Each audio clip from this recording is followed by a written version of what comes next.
que as irmãs escolheram é o tema esperança, que está no versículo de número 5. Amém? Todos encontraram? Vamos ler novamente o texto.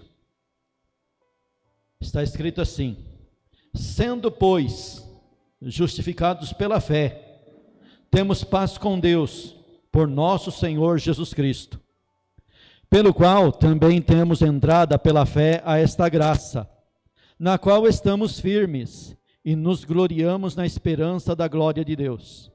E não somente isto, mas também nos gloriamos nas tribulações, sabendo que a tribulação produz a paciência, e a paciência a experiência, e a experiência a esperança. E a esperança não traz confusão, porquanto o amor de Deus está derramado em nosso coração, pelo Espírito Santo que nos foi dado. Porque Cristo, estando nós ainda fracos, morreu a seu tempo pelos ímpios. Porque apenas alguém morrerá por um justo, pois poderá ser que pelo bom alguém ouse morrer. Mas Deus prova o seu amor para conosco, em que Cristo morreu por nós, sendo nós ainda pecadores. Logo muito mais agora, sendo justificados pelo seu sangue, seremos por ele salvos da ira. Porque se nós, sendo inimigos, fomos reconciliados com Deus pela morte de seu Filho, muito mais, estando já reconciliados, seremos salvos pela sua vida. E não somente isto, mas também nos gloriamos em Deus, por nosso Senhor Jesus Cristo, pelo qual agora alcançamos a reconciliação. Podem tomar assento. O texto que as irmãs escolheram, em Romanos capítulo 5, começa dizendo, sendo, pois, justificados pela fé. Aqui nós temos, então, a apresentação da doutrina da justificação. Justificação é um termo forense que Paulo pegou emprestado da linguagem dos tribunais, aonde o malfeitor, o réu, estava sendo processado, e ao final desse processo, se ele fosse considerado justo, se ele não fosse culpado, era dado então a ele um documento, aonde esse documento dizia que ele não devia nada. E aí ele saía de posse deste documento, ninguém mais o poderia prender, porque ele estava de posse de um documento dizendo que ele não devia nada. E Paulo pega isso das barras dos tribunais e coloca na sua carta. Mas aí você começa então a pensar, a questionar. Como que é dado um documento desse para um camarada que é réu? Ora, se ele já é réu, já está num lugar difícil, já começou errado, porque ele é réu. E como que ao fim, então, ele alcança um documento dizendo que ele não deve nada? E quando você vai colocar isso, então, diante de Deus, que é um justo juiz, que conhece todas as coisas, essa doutrina fica mais difícil ainda de compreender. Então, para você entender e compreender a doutrina da justificação, você tem que ver que Deus, aqui então agora, espiritualmente, é o juiz, e Ele vai te dar um documento, uma carta, dizendo que você não deve nada para Ele. Mas como que isso é feito? Como que isso é realizado? Isso é realizado da seguinte maneira: Deus, na sua justiça, não pode simplesmente perdoar você, e perdoar a mim, e perdoar qualquer pecador, porque dentro da lei de Deus está escrito que o salário do pecado é a morte. Se Deus disse isso, Ele não pode contradizer a sua palavra. Então Ele não pode simplesmente pegar você e te dar um documento na mão e falar assim, ó, vai livremente. Não, tem todo um processo para chegar nesse ponto.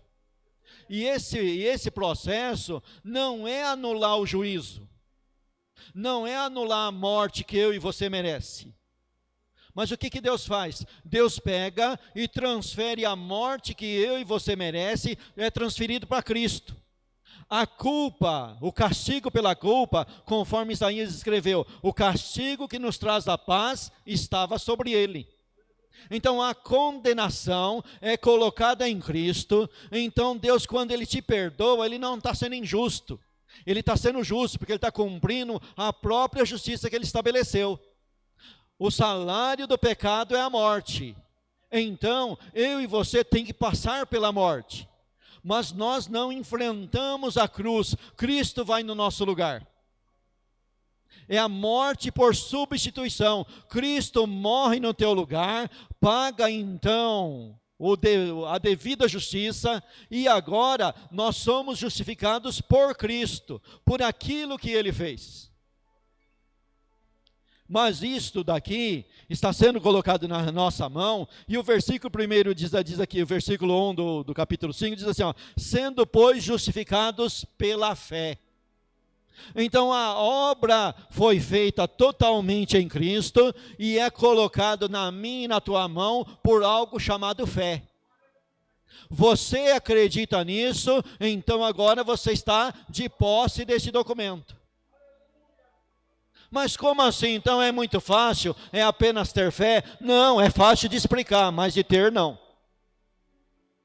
Porque na realidade você tem que entender, compreender, e nós temos que compreender que a fé defendida na Bíblia não é uma fé morta, mas é uma fé produtiva.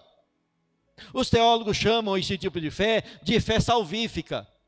Ou seja, uma fé que produz salvação, uma fé que produz algo, uma fé que dentro da linguagem de Tiago vai produzir obras. Então, nós vamos andar nesse caminho de fé, e ao ir andando nesse caminho de fé, nós começamos a mostrar a nossa fé. De que maneira que eu e você mostramos a nossa fé? Pelas obras que praticamos. E aqui você tem que tomar um cuidado agora então, para não pregar salvação através de boas obras. Porque se fosse salvação através de boas obras, Cristo não morreria na cruz do Calvário. Então não é fé para fazer obras para adquirir salvação. É fé que acreditamos porque Ele já nos salvou.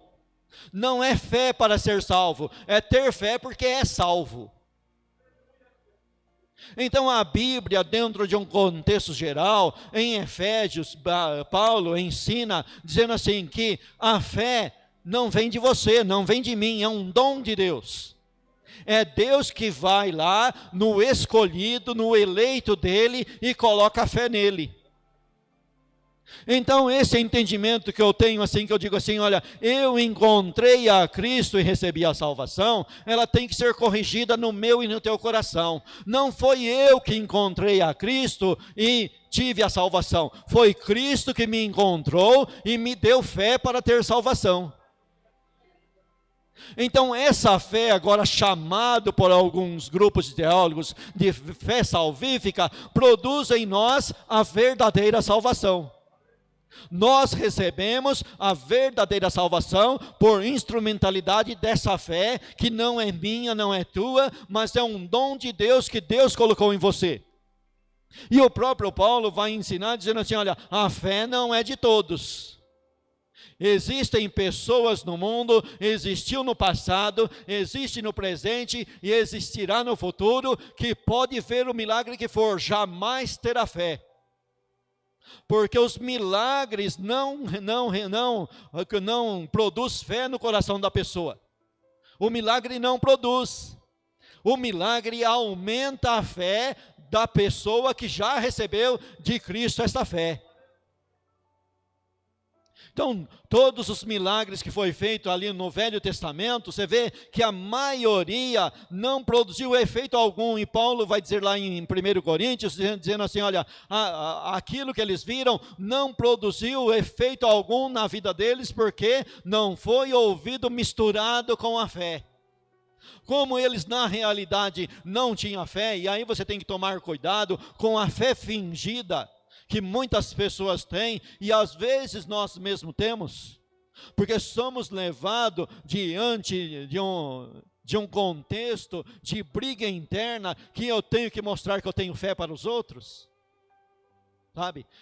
No mundo materialista que nós vivemos, onde as pessoas são avaliadas por aquilo que possuem, no nosso meio cotidiano, nós somos levados então a ostentar uma vida que nós não temos. E aí o camarada se endivida e ainda diz que é pela fé, mas é uma fé fingida, e ele se enche de bens materiais e chega com um carrão na igreja, mas a conta no banco, o CPF, está negativado. Então nós temos que tomar cuidado com a fé fingida.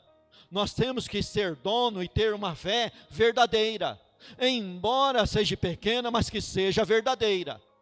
Nós temos que andar de acordo com o limite que a fé que nós recebemos de Deus. E essa fé então agora tem que ser trabalhada para ir crescendo. Ela tem que ir aumentando. O contexto daqui do capítulo 5 de Romanos vai ensinar isso. Que essa fé então vem até nós, Deus nos deu, ela tem um limite, ela não é exorbitante, ela tem um limite. E dentro desse limite, ela tem que ser trabalhada e ela vai crescer. Uma das maneiras dela crescer é pela palavra. Porque Paulo, escrevendo aos próprios Romanos, disse assim, olha, a fé vem pelo ouvir e o ouvir pela palavra.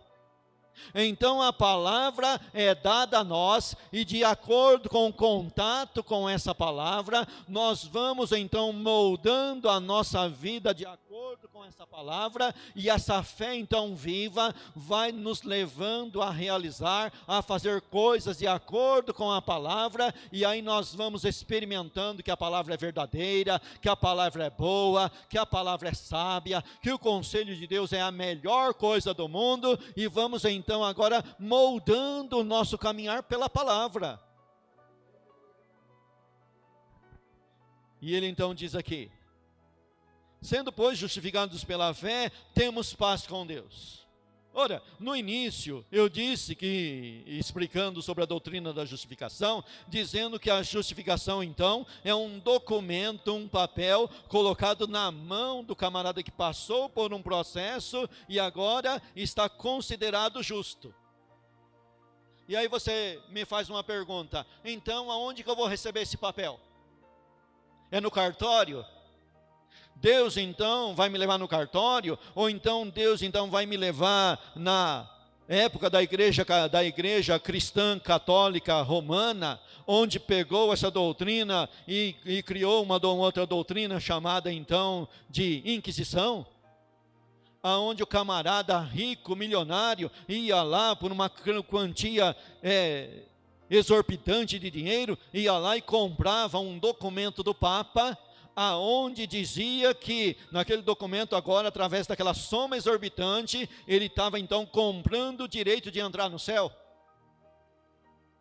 Não, não é isso. Isso daqui é uma metáfora para você entender e compreender. Deus não vai te dar um papel, embora está tomando isso emprestado da linguagem secular, mas Deus não vai te dar um papel na tua mão. Ele te deu algo chamado fé, e agora, ele então, essa fé verdadeira em você, vai produzir algo chamado paz. Então existe um documento não escrito em papel, mas um documento espiritual escrito no teu coração, escrito no teu interior, e esse documento chama paz. Por que que a justificação é verdadeira para mim e para você? Porque eu e você temos paz. Dentro do texto, para provar a justificação, eu então pego a paz. A paz é a prova. Você tem paz com Deus? Então, quando eu e você fomos perdoados em Cristo, entrou dentro de nós uma paz. Agora nós não somos mais inimigos de Deus. O texto aqui vai então trazer uma outra doutrina chamada doutrina da reconciliação, que são todos termos que conduzem a um mesmo ensino, que é a salvação. Muda-se o termo, mas a explicação leva para o mesmo caminho. Justificação, reconciliação, propiciação, remissão, expiação, são todos termos teológicos dentro da Bíblia que explica uma única verdade: salvação, soteriologia. E agora então, eu sou dono de uma paz. O que prova que eu tenho esse documento de justificação? A paz com Deus. Jesus Cristo disse assim, olha, tende bom ânimo, eu venci o mundo e vocês também vencerão. E tem mais uma, eu vos dou a minha paz, não vos dou como o mundo a dá. O mundo oferece uma paz passageira, mas Cristo nos dá uma paz eterna. E essa paz então, já vem agora então, sendo produzida por algo chamado fé. Então você encontra uma realidade agora, que a fé é a mãe de todas as bênçãos. Enquanto a incredulidade é a mãe de todos os pecados. E agora então nós estamos numa luta ferrenha entre fé e incredulidade. É a luta espiritual entre a carne e o espírito. E agora você tem que ir se pendendo para o lado do espírito, para essa fé ir produzindo mais coisas gloriosas na tua vida. E a primeira coisa que se produz então aqui nesse texto é algo chamado paz. E essa paz tem que ser abundante. É uma paz inexplicável, é uma paz que não é ausência de guerra, é uma paz no meio da guerra. Está tudo caindo, está tudo sendo atribulado, está tudo sendo perseguido, mas você mantém a paz. Um certo pregador pentecostal, que eu vi de púlpito, ele, chegando em casa, vieram alguns vizinhos todos desesperados. E o desespero tinha uma causa justa. Estavam todos desesperados porque o filho daquele pregador pentecostal tinha sofrido um terrível acidente. Era uma coisa terrível lá. E o camarada bem calmo, e o pessoal começou a xingar ele, começou a apurrinhar ele. Mas como teu filho está assim e você mantém a calma, é isso. A paz de Cristo, ela traz algo inexplicável. No meio da guerra você mantém a paz. Se você quer um exemplo vivo, pastor Pedrosa está com a filha no hospital, para passar por uma cirurgia de grande risco, mas a paz é inexplicável. Se tem paz, é paz no meio da guerra, não é ausência de guerra. Cristo disse assim, olha, eu não vim trazer paz no mundo, o mundo vai continuar em guerra contra mim e contra os meus discípulos. Ele coloca a paz no teu interior e está todo mundo em guerra contra você, mas você mantém a paz. E ainda somos aconselhados, dentro da medida do possível, ter paz com todos. Aí você encontra os homens dizendo assim, olha, pacífico sou, mas nem eu abrindo a boca, eles já estão em guerra. Mas deixa eles fazerem a guerra contra você, você não dá motivo. E quando você tem que pagar, você não paga na mesma moeda, pelo contrário, você paga o mal que te fazem com o bem. Se o teu inimigo tiver sede, dá-lhe de beber, se ele tiver fome, dá-lhe de comer, porque faz isso, amontoarás brasas vivas sobre a sua cabeça. Brasa viva queima, né? Mas não é a tua cabeça, é a cabeça do teu inimigo. Ele vai morrer de vergonha. Ele vai passar uma vergonha que não é brincadeira.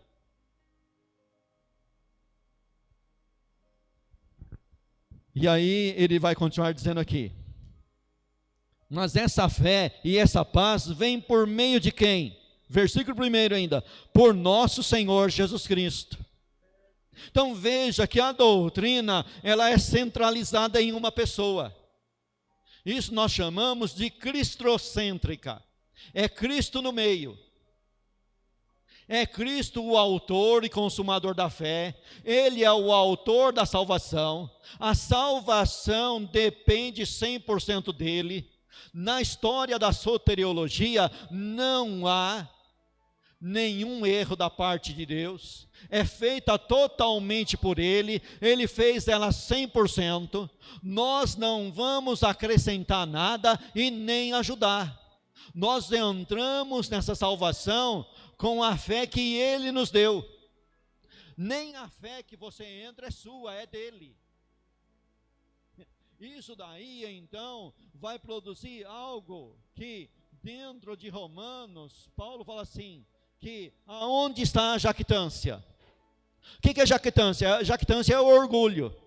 Aonde então está o orgulho de pertencer a Deus? É excluída por qual lei? Pela obra da lei? Não, pela obra da lei da fé. Então, nessa soteriologia, nesse tipo de salvação, não existe lugar para o orgulho. Porque eu e você não fizemos nada para merecer e não vamos acrescentar nada à obra de Cristo. Ela vem perfeita e você recebe gratuitamente através da fé que Ele te deu. Então a fé verdadeira não produz orgulho, a fé verdadeira produz humildade.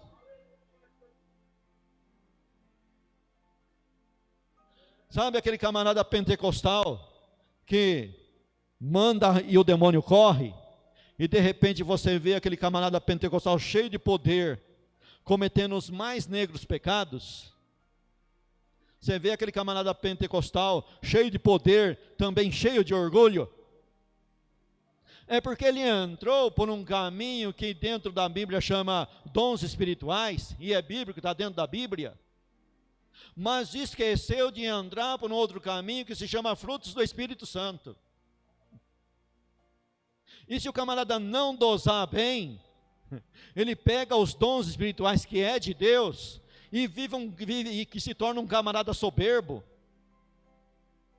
Você quer um exemplo bíblico? Sansão, um herói da fé, não ouvia ninguém, não ouvia o conselho de pai, não ouvia o conselho de mãe, e entrou por um caminho de frutos da carne e produziu os negros pecados da prostituição. Por quê? Porque entrou pelo caminho da carne. Mas nós então acreditamos e gostamos de dons espirituais, mas o dom espiritual não produz fruto na vida interior da pessoa. Dom espiritual dá bênção para o seu semelhante, para as pessoas que muitas das vezes nunca vai ser crente na vida, mas vem e pega os dons espirituais que é dado para a igreja. Come do pão que Cristo multiplica, bebe da água que Cristo dá. Mas quando você começa então a lidar com os frutos do Espírito Santo, que começa com a mãe de todos os frutos, que é a fé, aí sim vai então agora ser produzidos em nós. E tem uma diferença de produção entre dons espirituais e frutos do Espírito Santo. Dom espiritual, eu recebo, tenho ele, não fiz nada para tê-lo, Deus me deu, quando no início da minha conversão, meu Deus me deu a capacidade de pregação, Deus me deu esse dom, e do nada eu comecei a pregar. Mas com frutos do Espírito não é assim não. Plante uma árvore lá, uma árvore frutífera lá no seu quintal. Veja o trabalho que você vai ter até aquele pé começar a produzir frutos. Não é da noite para o dia. O dom espiritual vem da noite para o dia e o camarada começa a ser uma bênção e aí fica orgulhoso porque acha que está abafando. Já os frutos do Espírito Santo não, vem no dia a dia, vem no labor diário, vem no trabalhar diário de Deus, do Espírito Santo dentro da tua vida. Não é da noite para o dia, é um caminhar constante que vai todo dia, e todo dia você vai produzindo frutos, até chegar ao ponto que você produz fruto em época e fora de época. Não importa se está tendo seca ou se está tendo uma grande chuva, não importa o agir de Deus dentro da comunidade, dentro do coletivo, se você é alguém que está no caminho dos frutos do Espírito Santo, esses frutos do Espírito Santo dá em você em tempo e fora de tempo. Não depende do pastor, não depende do irmão da irmã, não depende do líder dirigente, não depende de quem tem dom ou deixa de ter, depende unicamente e exclusivamente do relacionamento teu com o Espírito Santo. E aí o versículo 2 ele vai dizer assim: pelo qual também temos entrada pela fé a esta graça. Então a fé é a mãe de todas as bênçãos e também é o caminho, é a porta de entrada. A pregação do Evangelho começa com a palavra arrependimento. E esse arrependimento é produzido pelo Espírito Santo na minha e na tua vida, e agora você entra num caminho que Paulo chama agora aqui então, caminho da graça. Aonde você vai adquirir tudo isso que nós estamos explicando e ensinando, não por merecimento próprio, porque por merecimento próprio, a única coisa que nós merecemos é a condenação, mas agora, sem merecimento nenhum, por pura graça de Deus, Deus vai pegar você da condição de condenado, de pecador, colocar num caminho chamado caminho da graça, e nesse caminho da graça, então você é chamado para um crescimento espiritual. Aonde através da fé você vai então produzir outras coisas. Uma delas eu já te falei, a fé que é produzida no teu coração, e agora então vai ser produzida outras coisas. E vamos caminhar então aqui no texto aqui, na qual estamos firmes. Sim, tem que haver perseverança. Você recebeu Cristo no dia que você se converteu, que você se arrependeu dos seus pecados, e agora precisa haver uma constância. Tem que ser como o sol da aurora, que amanhece, vai subindo, subindo, até chegar a pino ao pleno meio-dia. Ou seja, o nosso caminho, o nosso alvo é a perfeição. Aí Paulo, com toda a humildade, vai dizer, olha, não que eu tenha alcançado, mas eu prossigo para o alvo. Eu prossigo, como ele escreve assim, olha, andais de maneira digna da vossa vocação. Vocês são eleitos, vocês são escolhidos, vocês atenderam o chamado, atenderam o convite, agora vocês têm uma responsabilidade com esse convite. Você tem uma responsabilidade com a doutrina, vocês têm uma responsabilidade com Cristo, vocês carregam sobre vocês o bom nome de Cristo. Então ande de maneira digna desse nome. Pense quão bom, quão grande, como se canta no cântico, quão grande esse nome é, quão lindo esse nome é, quão bom esse nome é. Ande com firmeza, procure caminhar com firmeza. O caminho de santificação deve ser um caminho paulatino, ou seja, demorado, não é rápido. Não é rápido, mas ele sendo demorado, sendo paulatino, ele tem que ser constante, sempre numa crescente. E nunca decrescente, nunca voltando para trás. Porque nós fomos colocados num caminho que o único alvo é andar para frente. Nós não podemos olhar nem para a direita, nem para a esquerda, e muito menos para trás. Temos que andar em firmeza. E Paulo vai ensinar e vai dizer que essa firmeza vem por algo chamado fé. A fé verdadeira agora vai produzir firmeza. Venha o despeito, vem a luta, vem a dificuldade, mas a firmeza continua, nós continuamos.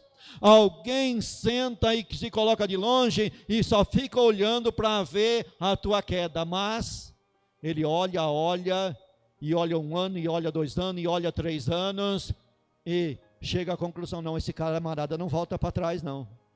Sabe por que você não volta para trás? Porque Deus colocou na tua vida, através da fé, algo chamado firmeza.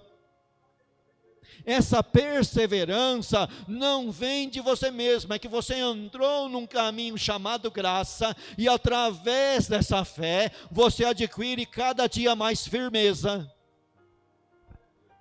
E aí ele vai continuar dizendo, e nos gloriamos na esperança da glória de Deus. Aqui agora então vai começar a aparecer a palavra esperança, que é o tema que as irmãs escolheram. Então, a salvação já produziu em nós paz, já produziu em nós firmeza, e agora vai produzir em nós algo chamado esperança. E ele fala aqui que nós nos gloriamos na esperança. O que é se gloriar? Meu irmão e minha irmã, dentro do texto aqui, do contexto de Romanos, Paulo diz que não existe lugar para a jactância, não existe lugar para o orgulho, você tem que entrar pelo caminho da humildade. Mas agora ele está falando que você, que ele, que nós nos gloriamos. Você não vai se gloriar naquilo que você está fazendo. Você recebeu um dom, amém, glória a Deus por isso, mas eu não vou me gloriar no dom que eu recebi. Eu vou me gloriar na esperança que existe em Deus. Nos gloriamos na esperança que existe em Deus. E para entender, começar a compreender esse versículo aqui, nós temos que falar de uma doutrina chamada doutrina da glorificação. O que é a doutrina da glorificação? Doutrina da glorificação, dentro de Romanos, ela aparece no estado passado, porém quando você começa a analisar bem, você vai entender, e você tem que compreender e entender, que ela é 100% futuro.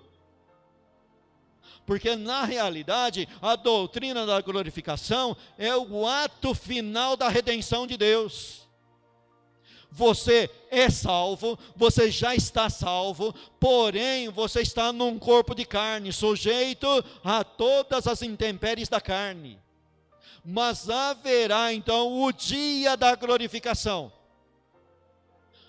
Para você entender o dia da glorificação, você tem que pegar a ressurreição de Cristo.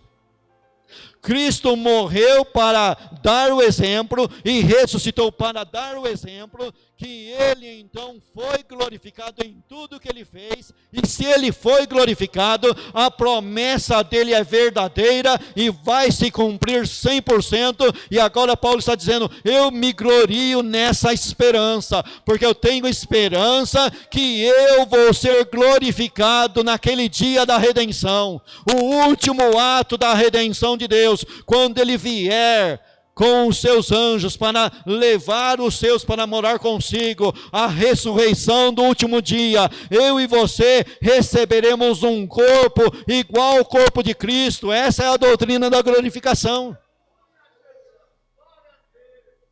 Na glorificação, você vai receber alguns atributos de Deus. Como hoje nós já temos alguns atributos, mas você vai receber alguns atributos de Deus, que dentro da teologia sistemática, os teólogos então separam atributos comunicáveis e atributos não comunicáveis. Existem alguns atributos de Deus que ele não dá para criatura nenhuma. Esses são os incomunicáveis, mas os comunicáveis, ele dá para as suas criaturas, ele dá principalmente para o homem. E na glorificação, você vai receber então um corpo imortal. A imortalidade de Deus vai ser dado no dia da glorificação. É nisso que Paulo está se gloriando. Paulo não é orgulhoso.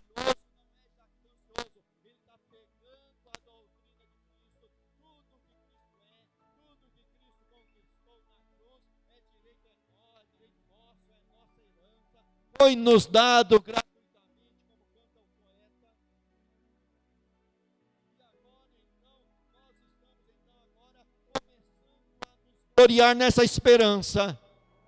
Essa esperança está sendo produzida em nós, e cada dia ela tem que aumentar um grau, ela tem que subir uma escada. Ela tem que melhorar, ela tem que aumentar na minha e na tua vida. Vamos então começar a substituir a teologia do medo pela teologia da esperança. Sabe, aquele medo que você tem, vai substituindo esse medo pela esperança. Vai dando lugar para a esperança vai habitando no meu e no teu coração, e nós vamos aprender agora a nos gloriar em Cristo por aquilo que Ele fez por mim e por você. E não somente isso, mas também nos gloriamos nas tribulações. Agora começou a ficar pesado. Agora Paulo está começando a chutar o pau da barraca. Será que a Bíblia ensina masoquismo? Será que a Bíblia ensina então que eu devo procurar sofrimento? Não. Cristo falou assim, olha, se te perseguirem numa cidade, fuja para outra. Não resista ao mal. Se te bater numa face, aí você oferece a outra. Mas se tiver chance, vá embora. Não revide na mesma moeda, mas se houver chance, fuja. Mas se não houver, comece a aprender a se alegrar na perseguição. E aí você vai então, para entender e compreender isso, para o Sermão do Monte. Quando Jesus Cristo ensinando disse o seguinte, olha, quando por causa do meu nome, mentindo contra vós, disserem todo o mal contra vós, te injuriarem, te levantarem calúnia contra você, porque você é crente, quando chamar você de fedido, quando jogarem palavras malignas contra você, por causa do nome de Cristo, alegrai-vos, porque grande é o vosso galardão no céu. Eu voltando no início da minha caminhada cristã, logo nos primeiros meses que eu fui para a igreja, que eu me declarei publicamente que eu queria Cristo, que Cristo me encontrou, né? Meu amigo, mas levantou uma perseguição contra mim no meu trabalho. E a perseguição, a acusação é que eu havia roubado um dinheiro lá na empresa. Aí eu olhei para tudo aquilo ali, e eu li o Sermão do Monte. Aí eu li aquele Sermão do Monte e falei, obrigado Deus, por todo o mal que estão falando contra mim. Mas rapaz, a tempestade passou na hora. A situação passou na hora. O negócio reverteu. A situação reverteu. Sabe qual é o problema? Os crentes tiraram um texto fora do contexto e foram ensinados que ele é filho de Deus. E como filho de Deus, não pode sofrer mal nenhum. Ele é filho de Deus, menina dos olhos de Deus. Pegaram versículos verdadeiros, tiraram fora do contexto e ensinaram o crente que ele vai ser paparicado. E aí nós temos então, como diz aí a rapaziada do Facebook, uma geração mimizenta. Uma geração de papel, vem uma gotinha, ele se desmancha. Isso não é coisa de filho de Deus. Você vai pagar caro, você vai pagar caro. E ainda fizeram um hino, você vai ver a minha vitória. E eu vou cantar e você vai ver a minha vitória. E fizeram um hino contrário, fora do contexto. Um hino que fala de vingança e não de agradecimento a Deus. E a Bíblia ensina, é cheio de ensinamentos. Os apóstolos, quando tomaram uma surra por causa de estar falando do nome de Cristo, está escrito lá em Atos dos Apóstolos, que eles saíram alegres, regozijando-se, por serem achados dignos de sofrer afronta por amor a Cristo. E hoje nós temos uma geração mimizenta, cheio de mimimi, não me toque, não me rele. Eu sou filho de Deus e ninguém toca em mim. Se tocar em mim vai ver só uma coisa. Eu sou cabeça e não cauda. E esse cabeça e cauda lá dentro do contexto, sabe quando que o ser humano vai ser? É nunca, porque dentro do contexto lá, era a lei que estava sendo dada, e se o povo de Israel cumprisse ela 100% e mais um pouquinho, aí ele ia ser cabeça e não cauda.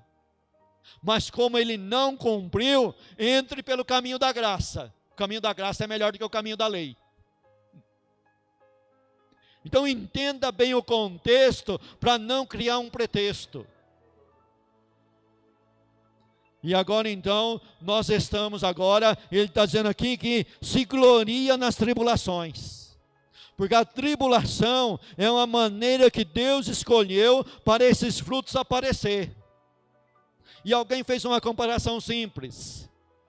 Se você passar num caminho e tiver um pé de fruta, com fruta madura, com certeza vai ter alguém jogando pedra para pegar a fruta. Mas se tiver marimbondo lá no pé de fruta, ninguém chega perto, porque lá tem marimbondo. Mas você está produzindo fruto? Espere paulada e perseguição do mundo, para você produzir mais frutos ainda. Aí você vai encontrar Paulo então, dizendo assim, olha, eu me glorio nas fraquezas, eu me glorio nas tribulações. Quando ele começou a falar de si mesmo, ao invés dele relatar os milagres que até o lenço dele fazia, ele não falou nada disso. Doutor Lucas que escreveu, outro te elogie, mas a sua boca mesmo não, disse o sábio Salomão. Alguém pode te elogiar, mas você não se elogia a si mesmo não. Mas Paulo, quando entrou pelo caminho de falar de si mesmo, ele começou a falar das perseguições. Olha, tomei tantas surras, passei no abismo, passei em muitas perseguições, passei muita fome, fiz jejum, não porque eu era consagrado, é porque me estava faltando comida. Não me deram comida, não mandaram o meu salário, eu passei fome, não porque eu estava me consagrando, é porque o negócio estava feio mesmo, não tinha o que comer. Eu passei frio, não porque eu gosto de sofrer, é porque não mandaram roupa para mim, a minha roupa acabou. Está certo que lá no Êxodo, os israelitas nem o sapato gastou, mas Deus comigo me deu uma graça maior. Ele não deu a bênção do sapato não rasgar, Ele me deu a bênção de perder até a coberta e eu passar um frio danado, mas eu não morri, estou vivo aqui. Então a luta não vem para te matar, a luta vem para a graça de Deus aumentar na tua vida. E é isso que ele está dizendo aqui, olha, então agora a tribulação, sabendo que a tribulação produz a paciência. Então paciência, como pregou muito bem o pastor Juvenal aqui nesse púlpito, a paciência não é estar sentado num lugar inerte esperando as coisas acontecerem, não é isso. Isso daí é burrice, é bobice. Estar sentado num lugar como que morto, como que não está nem aí com nada, isso não é paciência. E o Juvenal explicava então que paciência vem de um termo aonde os camaradas estão esperando de uma maneira esticada. Ele está esperando com paciência, mas de uma maneira esticada. Ele está fazendo um esforço nessa paciência. Qual que é o esforço ali do Salmo 40? Clamor. Ele está clamando, ele está pedindo, ele está orando, ele está colocando na mão de Deus. E agora então, ele está então recebendo paciência. O camarada pede paciência, Deus me dá paciência. E como que Deus vai dar paciência para nós? Ele coloca uma pessoa para importunar a nossa vida. É desse jeito que vai ser produzido paciência em nós. Não é de outra maneira. É através de perseguição. Você pediu, não, você vai ter que ter paciência, vai ter que ser gerado paciência em você, e paciência vai ser gerada através de alguém importunando a tua vida. Vão te importunar. Você vê lá na tentação do diabo contra Cristo, Cristo venceu ele, e está escrito lá, olha, por um momento então o diabo deixou, mas ele foi fazer o quê? Ele foi fazer uma outra armadilha. É assim, vem uma luta, você vence, mas o inimigo não se dá por vencido, ele vai lá preparar uma outra. Então, inimigo sempre vai ter, então não adianta matar o inimigo, porque levanta outro. É igual a turma fala, ladrão é igual mato, se você matar um, aparece dois. Assim são os inimigos da tua vida. Não adianta, eles aparecem e você tem que entrar por um caminho onde isso vai ser produzido em você paciência. E depois que você tem a paciência, é produzido algo então chamado experiência. Então veja que aqui Paulo está nos levando por um caminho de fé salvífica que vai produzindo coisas. que vai produzindo qualidades, que vai produzindo caráter, que vai produzindo frutos dentro de você. Agora então você é dono de uma experiência. Alguém pode chegar para você e você pode falar assim: olha, eu tenho experiência nisso, eu tenho firmeza nisso, eu passei por tudo isso, pode fazer que dá certo. Aí você começa a consolar com a mesma consolação que você é consolado. Isso está escrito em Coríntios. Paulo falando em Coríntios que nós consolamos com a mesma consolação que nós somos consolados. E isso é adquirido através da experiência. E depois então da experiência é produzido novamente mais um pouco de esperança. Por quê? Porque você teve a experiência que dá certo, então você olha para o presente, olha para o passado, e depois você olha para o futuro e pensa: eu vou chegar lá, porque teve isso no passado, teve isso no presente, eu tenho um cabedal, eu tenho uma bagagem. Nós temos uma bagagem, e essa bagagem não é meramente intelectual. Nós estudamos a Bíblia, mas essa Bíblia se tornou verdade, se tornou experiência em mim e em você. Agora não é de ouvir falar, mas é de experiência. O irmão tem a experiência dele, você tem a sua experiência, e dentro dessa experiência foi produzido esperança dentro de você, e você então agora espera com firmeza, firmado na verdade, firmado na esperança, vendo uma coisa invisível, fica inabalável, não tem nada na tua mão para provar, mas existe a fé verdadeira, e a fé é a certeza das coisas que se esperam e a prova das coisas que não se veem. Mas não é uma fé cega, é uma fé que vem pelo intelecto, pela palavra, não somente pelo intelecto, mas também pelo paladar, porque você experimentou dentro de você que a palavra é verdadeira. E agora você não troca isso por nada. Nada que o mundo te oferece, nada que o inimigo te oferece, te tira, porque conforme João escreveu, qual é a vitória que vence o mundo? A nossa fé. A fé verdadeira. E ele então vai dizer no versículo 5: e a esperança não traz confusão. Você sabe que a gente começa a estudar teologia, e tem uma crítica sincera feita aos teólogos, dizendo, que diz assim: muitas vezes eles mais atrapalham do que ajudam. E aí a gente, estudante, tem que sentar caladinho e concordar com essa crítica, uma crítica verdadeira. Muitas das vezes os teólogos mais atrapalham, mais fazem mal para a igreja do que verdadeiramente ajuda. Mas Paulo aqui, o pai dos teólogos, o maior teólogo que já existiu fora de Cristo, depois de Cristo, é Paulo.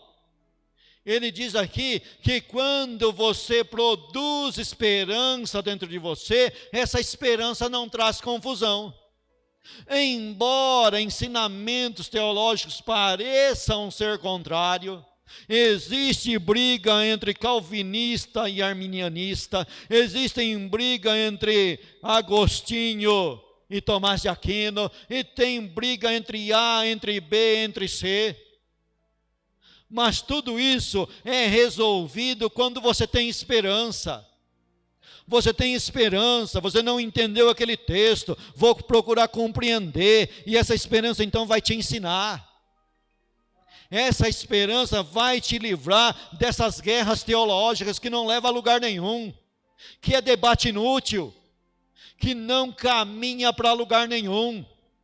500 anos de briga, 1000 anos de briga, 2000 anos de briga. Interessante que Cristo nunca se colocou nesses debates.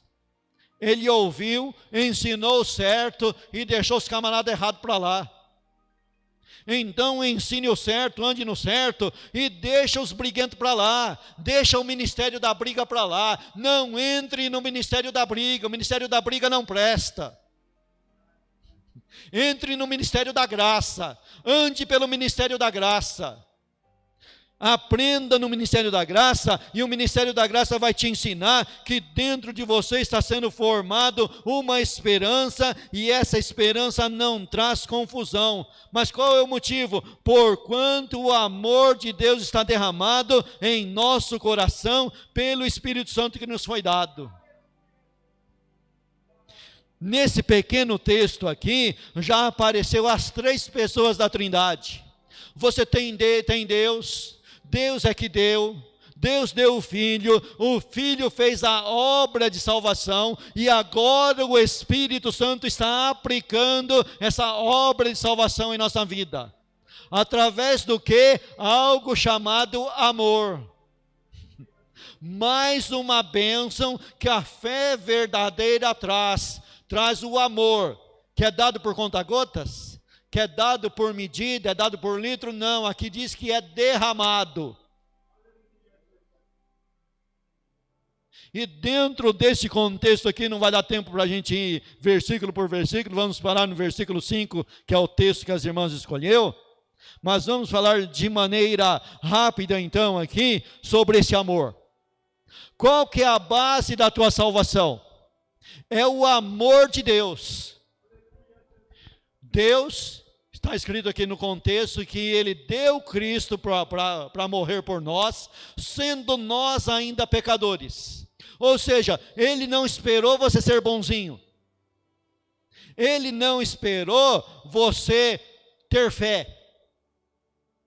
Ele não esperou você se arrepender. Ele deu Cristo antes de você se arrepender. E se você olhar dentro do contexto, foi dado Cristo na plenitude do tempo, apresentado então visível para nós na cruz do Calvário, mas esse sacrifício foi realizado na eternidade. Antes de a igreja existir, antes de existir a humanidade, antes de ser criado o homem, antes de ser criado os montes, os outeiros. O sacrifício foi feito na eternidade com base unicamente no amor de Deus. É por causa do amor de Deus que Cristo morreu na cruz do Calvário por nós. Não é porque dentro do conhecimento, dentro da onisciência dele, ele sabia que você ia se arrepender e ia produzir frutos. Não.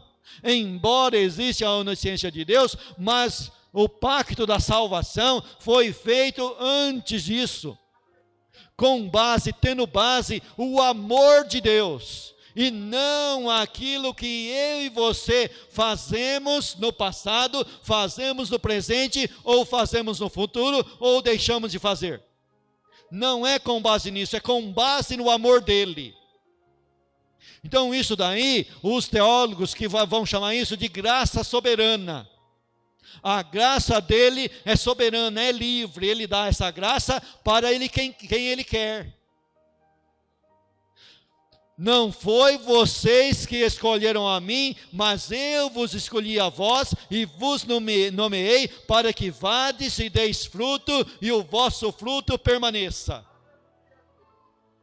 Então você vai produzir fruto não para ser salvo, você vai produzir fruto porque você é salvo. Porque você tem essa esperança, porque você recebeu gratuitamente essa esperança. Tudo isso é com base no amor de Deus que foi derramado em nosso coração através do Espírito Santo. E aí você vai ver que dentro de um contexto paulino, ele vai apresentar o Espírito Santo como selo. Selo é uma autenticidade que é colocada na carta, e ninguém pode mover aquele selo a não ser aquele que recebe a carta. Ninguém pode remover o selo do Espírito Santo de você, muito menos o diabo. E aí você vai encontrar Paulo falando em Romanos capítulo 8, quem nos separará do amor de Deus? Será a tribulação, será o mundo invisível, será os anjos, será os demônios, será a perseguição, será a tribulação, será os homens, será o inferno, será o abismo? Não, nada nos separará do amor de Deus que está derramado em Cristo Jesus, e isso é derramado em nós através do Espírito Santo. Então o Espírito Santo também é comparado com um penhor. O que é um penhor? Isso tomado da linguagem comercial. O camarada vai, compra uma propriedade, e para dizer que ele está realmente mesmo comprando aquela propriedade, ele dá um sinal. E quando ele dá esse sinal, ele está dizendo: olha, em determinado tempo eu vou trazer o restante do dinheiro, porque eu dei um bom sinal nessa propriedade. Então Deus nos dá um pagamento de sinal e diz assim: olha, eu dei para vocês o Espírito Santo, esse é o sinal, esse é o penhor. Agora eu vou para o Pai, mas fica me esperando aí, que eu vou voltar, e quando eu voltar, eu vos levarei para que vocês possam morar comigo. E você acredita nisso porque você já tem o sinal. Qual que é o sinal? O Espírito Santo que foi dado. Aí Paulo, de uma maneira bem dura, ele fala assim: olha, se alguém não tem o Espírito Santo, esse tal não é dele. E aí, ele vai continuar dizendo aqui, que tudo isso então foi feito com base no amor dele, e ele vai então argumentar. Pode ser que pelo bom alguém ouse morrer, mas por um camarada que não vale nada, é igual o pastor Pedrosa fala, né? Amar uma coisa que não presta, comprar uma coisa que não presta, olha, só Deus. Aí ele compra essa coisa que não presta, traz para junto dele, e aí fala assim: olha, os fogo puro prega muito sobre isso, né?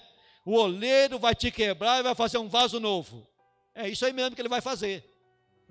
Ele compra uma coisa que não presta, derrama sobre ele o Espírito Santo, agora essa pessoa é uma nova criatura, vai viver em novidade de vida, vai andar levando a mensagem da salvação, e no futuro vai receber a glorificação. E tem mais, hein? Ainda vai receber um pagamento por trabalhar na obra de Deus.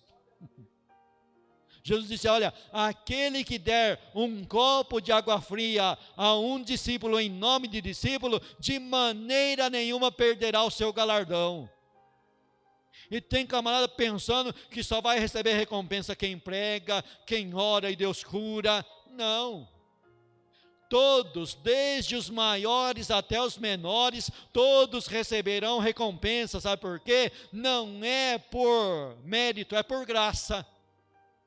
Estamos trabalhando não por mérito, mas por graça. Ele foi até a praça, nos achou ociosos, como diz na parábola, nos contratou e nos mandou para a sua seara e disse: no final do dia recebereis o vosso pagamento. Na volta de Cristo, cada um receberá de Deus o louvor, cada um receberá de Deus o pagamento. Não tem nada a ver com salvação. Salvação é gratuita, mas Deus é tão bom que junto com a bênção da salvação ainda vai dar para cada um de nós a bênção do galardão. Que Deus bom, que graça maravilhosa, que graça esplêndida. Isso é graça sobre graça. É graça ao quadrado, é graça ao cúbico, é graça exponencial, elevada à 10ª potência. É graça que não acaba mais. E aí ele vai argumentar: se quando nós éramos inimigos, Jesus morreu por nós, quanto mais agora então sendo reconciliados. Ora, você tem que ir crescendo numa vida espiritual, onde você vai então substituindo o medo, a teologia do medo, pela teologia da esperança. Você vai dominando o medo de morrer, o medo de perder a salvação. ou de repente, teve no passado tanta gente que perdeu, que vendeu, a Esaú vendeu, mas nós estamos produzindo dentro de nós uma esperança tal que lançará de nós todo medo. João escreve isso na sua primeira carta. Que aquele que é perfeito em amor lança de si todo medo. Porque aquele que teme ainda não é perfeito em amor, mas quem aprende a amar vai lançando fora de si o medo. Aí esse amor que é derramado em nós, agora ele vai aumentando, vai multiplicando, vai agora substituindo o medo inerente a todos nós. Porque a Bíblia diz não temas justamente porque a gente tem medo. Porque senão ela não diria não temas. Mas porque nós tememos, ela diz não temas. Não temas porque eu sou contigo. Então esse temor vai sendo lançado fora, esse medo vai sendo lançado fora, porque nós então praticamos o amor de Deus. Amém? Que Deus te abençoe. Até passei do horário. Amém? Que Deus te abençoe.